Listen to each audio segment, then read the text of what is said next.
नमस्कार, आप सभी का बहुत बहुत स्वागत है। A place where wellness meets wisdom.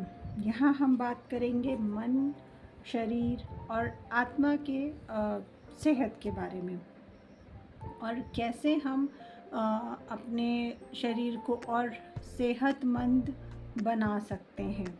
We will also discuss some घरेलू नुस्खों से लेकर वैज्ञानिक तथ्यों तक की बात करेंगे, जहाँ से आपको मदद मिल सके अपने शरीर को सुधारने, अपने सेहत की जर्नी को आगे बढ़ाने में।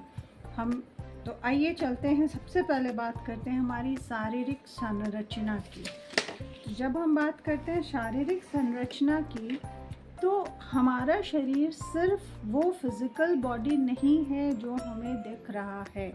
तो इसमें जो सबसे पहला लेयर है उसे हम कहते हैं अन्नमय कोश, प्राणमय कोश, मनोमय कोश, विज्ञानमय कोश और सबसे फाइनल जो लास्ट लेयर है वो है आनंदमय कोश। अब इनको समझते हैं तो फिर हम आगे ये समझ पाएंगे कि इनका महत्व क्या है।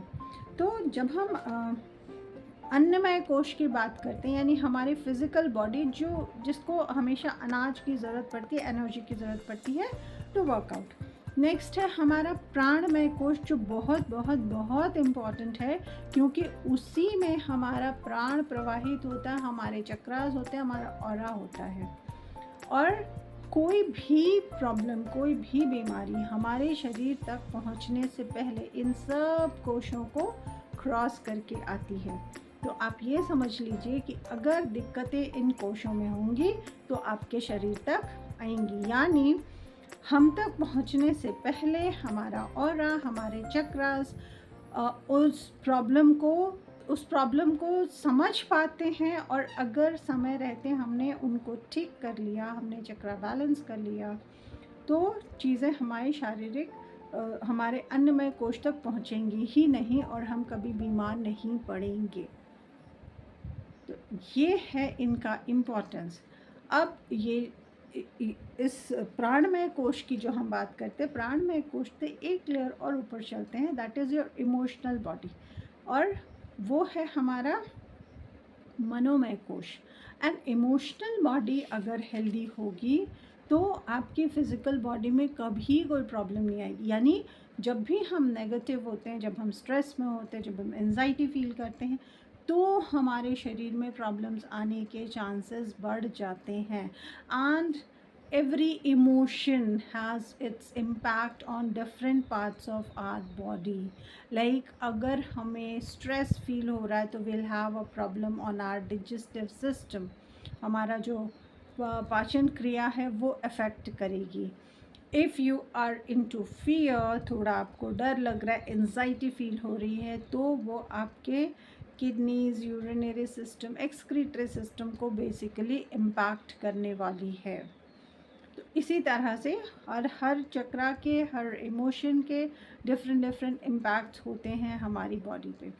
एक रिसर्च के according, like the research was done on specifically on cancer patients, few ladies, एक पूरा सेट लेडीज़ का लिया गया जिनको की कैंसर था, और उनका जब ऑरा स्कैनिंग हुआ और सारे यू कैन से कि जो वेरियस एक्टिविटीज़ थी वो जब की गई, चेक की गई, तो स्पेशली टू द फीमेल्स जिनको ब्रेस्ट कैंसर था, उनके ऑरा का एक पार्ट, एक एरिया डिप्लीटेड था। तो साइंटिस्ट ने क्या कंक्लूड किया कि जिनको कैंसर होता है, स्पेशली ब्रेस्ट कैंसर, उनके ऑरा का ये पार्ट डिप्लीट हो जाता है। Later on they have taken a fresh set of people, जिनमें से लोगों को कैंसर नहीं था, लेकिन जब उस सेट के ऊपर ये स्कैनिंग करी गई तो कुछ लोगों का वो ऑरा पार्ट डिप्लीटेड मिला जो कैंसर पेशेंट्स में था। After 3-4 years those ladies were again analyzed, और उनका एनालिसिस करने के बाद ये कंक्लूड किया गया कि जिनका भी ऑरा उस वक्त वो पोर्शन डिप्लीटेड था, उन सब को ब्रेस्ट कैंसर है आज की डेट में।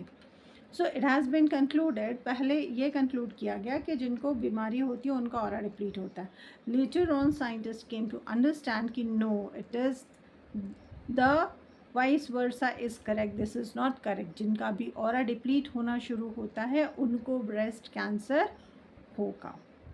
तो दिस इज़ द फिनोमेना जिससे हम ये समझ सकते हैं, ये वो साइंस है कि अगर आप अपने ऑरा को बैलेंस कर लेते हैं, अपने चक्रा को बैलेंस कर लेते हैं, तो आपको बीमारियां होंगी नहीं. और अगर आपके शरीर में बीमारी आ चुकी है, आपने अपने ऑरा को बैलेंस करना शुरू कर लिया, तो आपकी बीमारी ग्रेजुअली धीरे धीरे ख़त्म हो जाएगी.